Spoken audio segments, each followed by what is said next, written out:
Olá pessoal, bem-vindos a mais um vídeo de Python e hoje nós vamos tratar sobre listas. Então, prepara o computador e bora programar.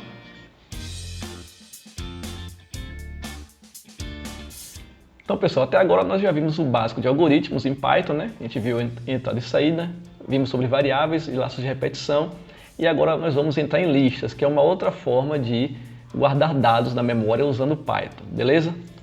Como sempre, vou deixar o link do material na descrição do vídeo, então sinta-se à vontade para fazer o download caso queira. E o roteiro hoje é bem simples. Primeiro eu vou apresentar as listas, explicar o que são, como elas funcionam, e em seguida apresento algumas operações as mais comuns com listas. Na verdade, essa videoaula de Python ela vai ser dividida em duas partes. Essa parte desse vídeo agora, a primeira parte, vai ser só isso. Eu vou apresentar listas, operações mais comuns e fica por aí. Na segunda parte, que é a videoaula seguinte, eu venho com mais operações em listas. Eu não botei todas nesse vídeo porque senão vai ficar muito extenso. E vou falar também sobre iterações em listas. O que a gente já fez, na verdade, um pouco com for na aula anterior. Só que na segunda parte, né, eu vou dar mais detalhes sobre iterações usando listas e for, beleza? Então vamos lá. Primeira parte, listas. Vamos entender o que são listas. Antes, na verdade, de apresentar listas a vocês, vamos relembrar um pouco sobre variáveis, né? A gente viu lá que cada variável representa um espaço na memória, onde nós armazenamos dados. Então, eu tenho aqui aquele mesmo exemplo daquela aula de variáveis, eu tenho nome, idade e um valor lógico. Então, eu posso ter nomes, palavras, né, que são as strings, eu posso ter números inteiros, números de ponto flutuante e valores verdadeiro ou falso, que é o tipo de variável lógico, né, o booleano. Só que assim, cada variável de tipo primitivo, cada variável que a gente cria em Python, né, da forma que a gente viu até agora, ela armazena só um único dado. Então, por exemplo, se eu tenho uma variável nome, ela só vai ter ali um nome, mais nada. Só que aí, caso você queira armazenar vários dados correlatos em uma única variável, suponha que você quer uma lista de nomes, vários nomes de várias pessoas, você quer colocar todas em uma variável, você consegue fazer com listas. Então está aqui o exemplo, eu digitei nomes igual, e aí eu pus as strings João, Pedro e Maria, entre colchetes separadas por vírgula. Na verdade, a gente já viu isso quando estudamos for na videoaula anterior, né? Eu fiz uma lista ali, não dei detalhes sobre a lista, foi só para mostrar como for funcionaria, numa sequência de dados. Mas aqui é justamente uma lista, eu tenho três nomes, três strings no caso, e as três na mesma variável. Então essa é uma forma de você colocar vários dados em uma variável só. Você não precisaria fazer três variáveis, tipo nome 1, nome 2, nome 3, para armazenar esses três nomes. Com uma variável só, você tem os três de uma forma fácil de acessar. Então isso facilita a sua vida aí, na hora que você cria só uma variável e coloca vários valores nela lá. Nomes aqui, no caso, que eu destaquei de vermelho, é uma variável que está armazenando uma lista. Então não é uma variável que armazena um dado único, como a gente viu até então. É uma variável que armazena uma lista. E aí dentro dessa lista, você pode ter vários dados. Então, apesar inclusive de eu ter colocado três nomes, ou seja, são três strings, você pode misturar tipos, eu poderia ter nome, números, valores lógicos, tudo misturado na lista. Porém, geralmente a gente usa a lista para armazenar dados do mesmo tipo e que são correlatos, tem a ver uma coisa com a outra. E aí tá, eu tenho aqui a lista e você pode exibir a lista inteira com print. Por exemplo, você cria uma lista aqui de nomes e aí você usou o print para poder exibir os elementos na lista. Se você usar o print dessa forma, você vai ter exatamente essa lista aqui na tela, incluído o colchete, as aspas e as vírgulas. Então é uma forma de você apresentar a lista do jeito como ela está digitada aqui na tela. Você vai ver a lista completa. E também é possível fazer listas com outros tipos de dados, como eu falei, né? Tenho aqui uma lista de sorteio, por exemplo, de números. Eu tenho uma lista de notas com números ponto flutuante. Uma lista chamada respostas com valores lógicos, verdadeiro, verdadeiro, falso, verdadeiro. Então, enfim, como eu falei, você pode usar qualquer tipo na lista, não apenas nomes. Para fim de melhor entendimento, nesses exemplos que a gente vai ver aqui nesse vídeo e no vídeo seguinte, nós vamos usar basicamente nomes. Então beleza, já entendemos basicamente com a lista, dá para armazenar vários dados em uma variável só, podemos misturar tipos inclusive. Tá, mas como é que ela é armazenada na memória do computador? Então, assim como as variáveis, a gente não precisa se preocupar com isso aqui. Então, quando você cria uma lista no Python, automaticamente o Python vai reservar espaço na memória suficiente para os dados que estão na sua lista. Então, basicamente, você precisa apenas criar a lista e usar. E falando em usar as listas, entra agora as operações que podemos fazer nas listas. Vamos ver aqui nesse vídeo as mais comuns. Mas antes de aprender as operações, vamos entender como os elementos são organizados na lista. Então tá, tenho aqui uma lista, na verdade a mesma lista do exemplo anterior, tem o João, Pedro e Maria. Eu representei aqui esses blocos azuis como se fosse a lista na memória do computador. E repare que eu coloquei uns números em destaque aqui, ó, 0, 1 e 2. Esses três números que eu coloquei aqui representam os índices dos elementos da lista. Tá, como assim? Essa lista tem três elementos, três nomes. cada um está em uma posição na lista. E eu identifico a posição deles através do índice. Então, por exemplo, João está no índice 0, Pedro está no índice 1 e Maria está no índice 2. A contagem dos índices é feita de forma crescente, sempre começando do 0. Então, ou seja, sempre o primeiro elemento da lista vai ter índice 0, o segundo vai ter índice 1, o terceiro vai ter índice 2 e assim sucessivamente. Então, se eu tenho uma lista com 3 elementos, os elementos variam do índice 0 até o índice 2. Se eu tivesse uma lista com 10 elementos, os elementos iam variar do índice 0 até o índice 9. Então, o último elemento da lista sempre é o tamanho menos 1. Por quê? Porque começou a contar de 0. E aí, da mesma forma que eu posso exibir a lista por completo na tela, usando print, eu posso também exibir elementos isolados, usando o índice entre colchetes. Eu tenho aqui 3 exemplos. Print, lista e um 0 entre colchetes. Vai exibir somente a palavra João. Se eu usar a lista com o numeral 1, vai exibir somente Pedro. E se eu exibir lista com o numeral 2, o índice 2 vai exibir somente Maria. Por quê? Porque eles estão nessa ordem na minha lista. Podemos inclusive fazer um teste no Gini. Eu tenho aqui a minha lista com João, Pedro e Maria. E eu tenho os 3 prints, um em cada índice. Se eu executar, está lá João, Pedro e Maria, um em cada linha, porque está um em cada print. Eu posso inclusive aqui, para demonstrar melhor, eu vou apagar o lista 0 e o lista 2. Só tem o print lista 1, que seria o Pedro, porque lembrando que começa a contar de 0, 0 seria João, 1 seria Pedro. Se eu rodar, está lá Pedro. Se eu tirar o índice da lista, ele tem que exibir a lista completa. Está lá João, Pedro e Maria, mas repare que ele exibe a lista com os colchetes, as aspas simples e as vírgulas, não exibe só os nomes. Uma coisa que nós temos que tomar cuidado. Lembra que eu falei que começa a contar de 0, então o último elemento da lista é o tamanho menos 1. Então essa lista tem 3 elementos, o último elemento é o 2. Às vezes, quando a pessoa está começando, ela se confunde e coloca o último elemento como o tamanho. Ou seja, como a lista tem 3 elementos, a pessoa às vezes se confunde e acha que o último elemento é o índice 3. Porém, se você fizer isso, você vai ter um erro. O erro é list index out of range, ou seja, o índice que você está usando nessa lista está fora da sequência ali, está fora da sequência dos índices disponíveis. Então, muito cuidado com isso aí. E da mesma forma que a gente pode usar o índice para poder acessar um elemento e exibir na tela, como eu acabei de fazer ali no print, a gente pode usar o índice para poder fazer alterações. Então, por exemplo, eu tenho uma lista com os nomes João, Pedro e Maria. Eu destaquei aqui o Pedro, de vermelho. Por que que eu vou fazer uma alteração nesse nome? Pedro aqui, ele é o índice 1. Novamente, João é o 0, Pedro é 1, Maria é 2. Se eu der esse print na lista, vai exibir justamente João, Pedro e Maria. Porém, eu tenho aqui lista 1 igual a Fernanda, entre aspas. Então, eu estou fazendo uma atribuição aqui exatamente como eu faria em uma variável. Se eu der o print novamente na lista, o Pedro, que era o índice 1, vai ter que ser substituído por Fernanda. Fazendo o teste aqui no Gini, vou exibir primeiro a lista completa, depois eu faço exatamente como está na apresentação. Lista 1 igual a Fernanda, e novamente eu dou um outro print na lista. Se eu rodar, está lá João, Pedro, Maria, que foi justamente o primeiro print da lista inalterada.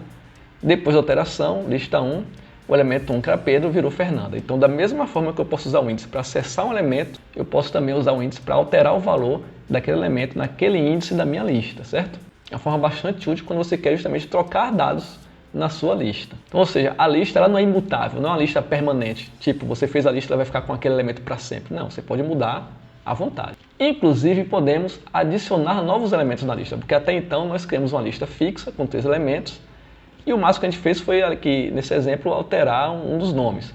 Você pode também acrescentar nomes. Suponha que ao invés de trocar Pedro por Fernanda, eu queira acrescentar Fernanda. Isso pode ser feito com o método append. Então eu tenho aqui lista.append Fernanda, entre aspas. Então vai acrescentar Fernanda ao final da lista. Então repare que o append ele coloca o elemento por último da lista. É como se fosse uma fila. Quem chegou depois entra no final da fila. Novamente podemos testar aqui no Gini, lista.append Fernanda. E se eu rodar, a primeira lista é normal, a segunda lista com Fernanda no final. Então o append acrescentou justamente no final da lista como era de esperar. Então essa aí é a forma que nós temos no Python para acrescentar elementos na lista. E isso é a vantagem da lista, ela não é tamanho fixo. Então enquanto uma variável só armazena um elemento e mais nada, não é porque você começou a lista com 3 elementos que ela vai ter que ficar com 3 elementos até o final. Você pode acrescentar elementos e pode também remover elementos. Para remover nós temos o método remove, que aí você vai usar o remove especificando o elemento que você quer remover. Por exemplo, eu quero remover Pedro, então você vai passar Pedro como parâmetro do método remove. Ou você pode usar a função del, de deletar, né? Só que a função del, no caso, você passa o índice da lista. Então eu tenho aqui um texto de código com os dois exemplos. Eu tenho uma lista com João, Pedro, Maria, Fernanda e José. 5 nomes. Em seguida, um lista.remove Pedro. Então esse ponto remove aí, Pedro, vai remover o Pedro que está no índice 1 aqui da minha lista. E aí depois eu tenho um del lista 2. Vai remover o elemento que está no índice 2 da lista. Então vamos colocar também esse código lá no Dini. Então vou acrescentar aqui os nomes Fernanda e José. Vou dar um print na lista normal. Depois lista.remove Pedro. Vamos testar o remove primeiro. Então tem João, Pedro, Maria, Fernanda, José. Se eu rodar, está aqui os 5 nomes. E após o remove Pedro, Pedro não está mais aqui. Você remove pelo valor. Você diz o valor que você quer remover e o remove vai procurar o elemento na lista que está com esse valor e remove. Porém, um detalhe. Suponha que eu tenha 2 Pedros. Eu vou trocar a Fernanda aqui por Pedro. Só para testar isso aqui. Ó. Então eu tenho João, Pedro, Maria, Pedro, José. O remove vai remover apenas o primeiro elemento que ele encontrar com aquele valor. Então ele vai remover apenas esse Pedro aqui, mas não remove o Pedro seguinte. Se eu rodar, vai ficar lá o João, Maria, Pedro, José. Então repare que o segundo Pedro não foi removido. Como eu falei, o remove remove apenas a primeira ocorrência daquele valor que você especificou ali. Muito cuidado, prestar muita atenção com isso aí. Vamos botar a Fernanda de volta. E agora eu vou usar o del. Vou usar del, lista, índice 2. No caso, o índice 2 é Maria, porque João é 0, Pedro é 1, Maria é 2. Então vai remover pelo índice agora. Então, como esperado, Maria não está mais na lista. Então, quando que o remove remove pelo valor, o del remove pelo índice. As vantagens. A vantagem do remove é que você não precisa procurar o índice do elemento na lista para poder dizer qual elemento você quer remover. A vantagem do del é que quando você já tem um índice, você já sabe qual é o índice do elemento que você quer remover, o del é mais vantajoso, porque ele vai direto ao ponto. E seria uma forma de você conseguir remover, inclusive, o segundo Pedro sem remover o primeiro. Se você usa remove Pedro, tendo 2 Pedros, você vai remover o primeiro e deixar o segundo. Caso você, por algum motivo, queira remover o segundo Pedro, deixando o primeiro, o mais indicado seria o del aí.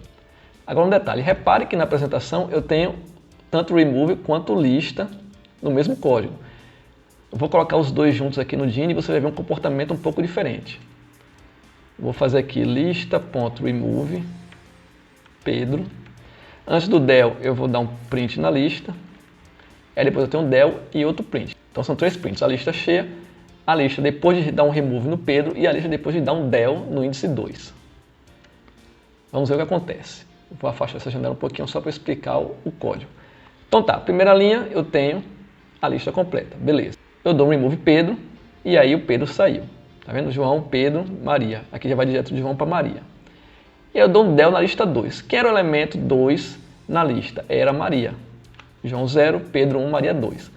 Porém, Maria ainda está na lista, depois do último print. Quem saiu foi Fernanda. Por que Fernanda saiu e não saiu Maria? Maria é índice 2 com a lista cheia. Depois que eu dou um remove no Pedro, o Pedro vai sair e a lista vai ficar assim. Maria, que era índice 2, passou para índice 1. E Fernanda, que era índice 3, passou a ser índice 2. Então o del ele vai deletar o lista 2 depois que o Pedro já saiu. Então a lista teve mudança ali.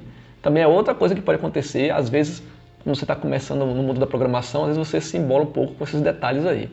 Porque como a lista é dinâmica, ela pode crescer e diminuir, os elementos podem mudar de índice também, certo? Então acho que só com isso que a gente viu aqui já ficou bem claro qual é a vantagem de lista quando você quer armazenar vários dados, né? Ela é dinâmica, ela não só cresce como ela diminui. Você pode mudar de posição os elementos, você pode adicionar elementos, você pode remover elementos, então você é livre para manipular a lista. Outra função também útil que a gente pode usar em listas é a função len, que ela vai nos dar o tamanho da lista. Então eu tenho aqui uma lista, novamente, com 5 elementos. Aí eu tenho uma variável tamanho igual len lista. Então eu passo a lista como parâmetro da função len. Esse len vem de length, que é comprimento em inglês. E aí o len vai retornar o tamanho da lista, que é um número inteiro, e vai armazenar aqui na variável tamanho. E eu dou o print formatado informando o tamanho da lista, quantos elementos ela tem. Podemos testar também no Dini. Vou fazer aqui tamanho, exatamente como está na apresentação. É igual a len lista. E o print formatado. A lista tem tamanho, elementos.